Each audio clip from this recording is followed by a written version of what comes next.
Pemirsa, Wali Kota Banda Aceh Aminullah Usman mengimbau seluruh kampung di Kota Banda Aceh agar melakukan gotong royong massal dalam rangka menyambut datangnya bulan suci Ramadan, dan gotong royong ataupun Jumat bersih ini akan digalakkan kembali menjadi budaya bersih dalam masyarakat Aceh.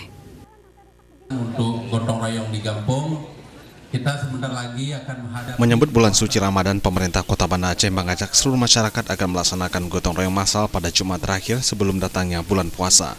Wali Kota Banda Aceh Aminullah Usman menyampaikan budaya gotong royong merupakan bagian dari tradisi masyarakat Aceh, dan seiring dengan perkembangan dinamika selama ini budaya gotong royong sudah mulai ditinggalkan oleh masyarakat Aceh.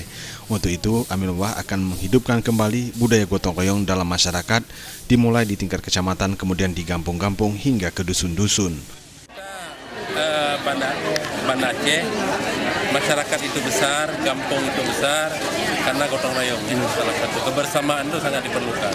Jadi oleh karena itu saya sudah menginstruksikan kepada camat dan kampung-kampung mukim, nanti Jumat terakhir menghadapi Ramadan ini supaya seluruh kampung sekota Banda Aceh mengadakan gotong royong massal.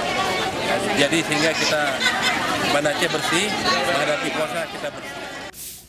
Menanggapi seruan Wali Kota Banda Aceh tersebut, Kecik Kampung Stoy mengajak warganya akan melaksanakan gotong royong, dan kali ini dipusatkan di Komplek Masjid Taqwa Stoy, karena selama Ramadan aktivitas masyarakat lebih difokuskan untuk meningkatkan amal ibadah seperti pengajian di masjid dan rutin melaksanakan setiap Ramadan, sehingga jemaah merasa nyaman saat melaksanakan ibadah puasa.